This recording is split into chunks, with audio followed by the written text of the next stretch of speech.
Now, multiple choice question is part of your CA examination from foundation to inter till finals.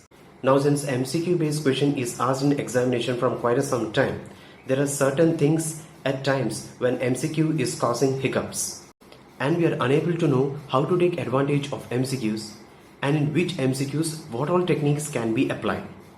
And by that reason, we can answer the MCQs in best possible manner. If you have similar concerns and issues, please do watch this video till the end. It will be very helpful. Please do like this video so that it will be good for me as well as it will be good for you so that many people can watch this and take the benefit. First of all, I would like to address the thing that from where the MCQ is to be read. Read the MCQs from ICAI compiler, that will be enough. And then you can read the MCQs from RTP MTP, that is starting from where the MCQs has begun, that is year 2019. Read all of it, that will be all. Now the experts have already suggested that 8 to 10 questions will be always be coming out of these compilers. So from these RTP MTP and compiler, few questions will be gonna be asked. So and the format is always what the ICAI has suggested. There will be many MCQs that is given by the authors, like 100 and 1500 MCQs are all given by them, and later on they only make videos on MCQs like what is suggested in RTP, how it is shown in MTP. They will bring the solutions to all. The thing is, we should refer what ICAI has given, because MCQs are new and the MCQ questions are never out by the ICAI. It is only recently in the compiler they have made it all. So it is a thing that you have to stick to only ICAI material, and so that things 8 to 10 questions as I said earlier, questions will be asked from these, and rest whatever the important chapters that you are covering, the MCQs will be asked from those lessons. So do not worry about MCQ and do not prepare it from any other author's book. Stick to ICAI material. Now let's begin with the MCQ tips. First one, you know the answer. I know that this is not a tip. If you know the answer, this is the simplest one. Go ahead and tick the answer. Now that will be very easy. Let's move to the second tip. The second technique is rejection technique. Now what happens many a times when you read the question, you do not understand the question apparently. But we know out of the options given, 2-3 options do not have any connection with the question or the statement that is asked, if you read it properly. Now we can reject those, and straight away this will lead you to the correct answer. Now this is very important. The third point is grammar and mismatch. Check grammar mismatch. Now this is very important, but we neglect a lot. Many times the question that is given has a grammatical tone that is put up, and we tend to ignore that grammatical tone and look for answers that is full of logic, because we are so fond of logic and immersed into it. So what happens sometimes, looking into the grammar of the option, we can make out which option is incorrect, because the option that is incorrect is not grammatically setting in properly with the statement that is asked.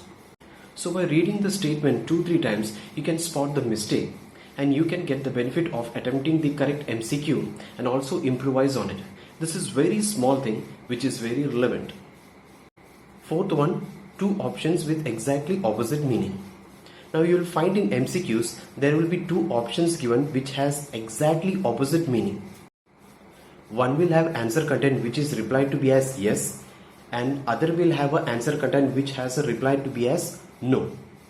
Of course you get 2 options of 2 opposite meaning, where one has written oppositely and other is written in the same manner but very oppositely.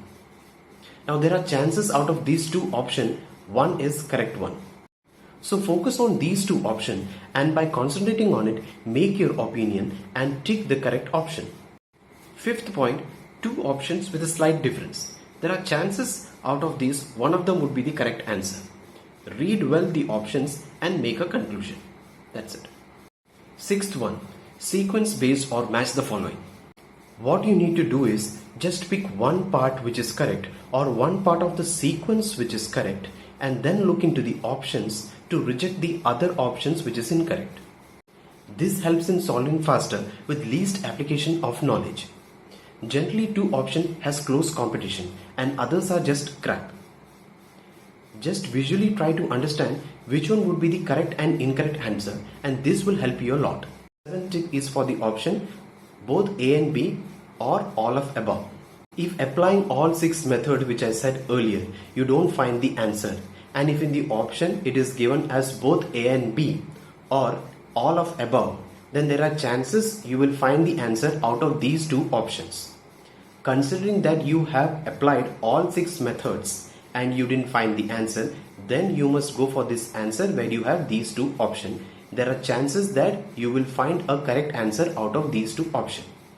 But if in the given option there is given as none of above, and if you don't know the answer, this answer is to be avoided.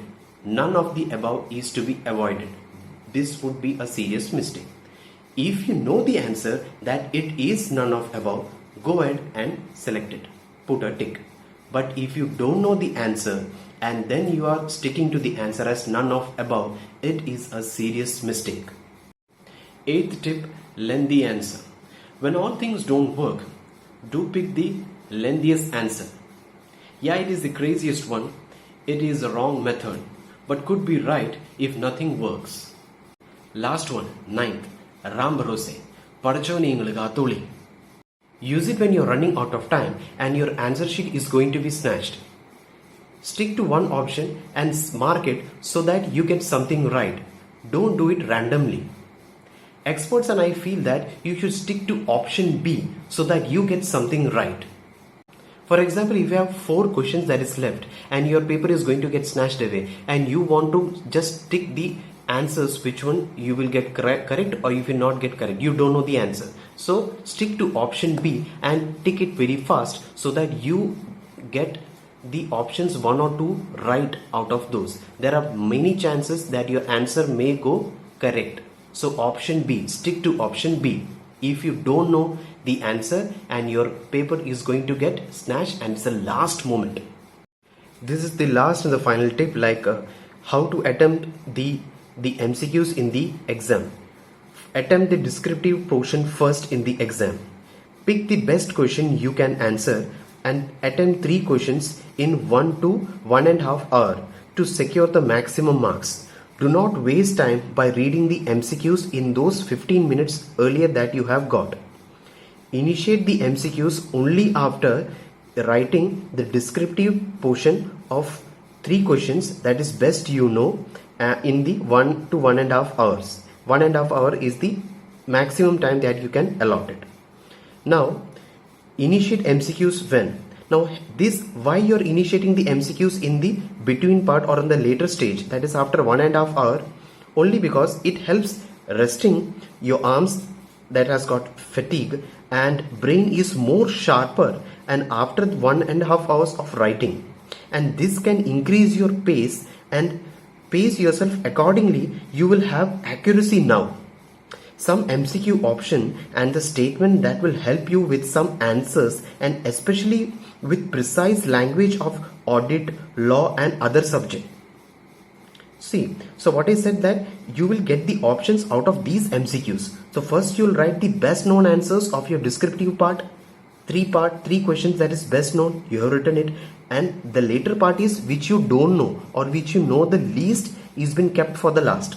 Now you're attempting the MCQs. Now in that process you will find bit of the options that will fulfill your need to write the balance portion of that descriptive part. Now you're attempting the MCQs. So don't try to finish by first writing only the descriptive portion. Try to write the best known answers in the first part, that is 3 questions you are attempting.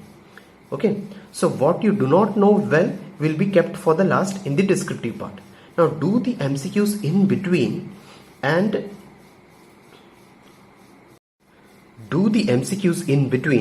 post that you will get clicked for something out of that options that is the MCQ options, to write the points for your descriptive paper in the later part that you have left. This may happen and you may get the points from the MCQs to write the answer. This is very important thing and I'm sharing with you.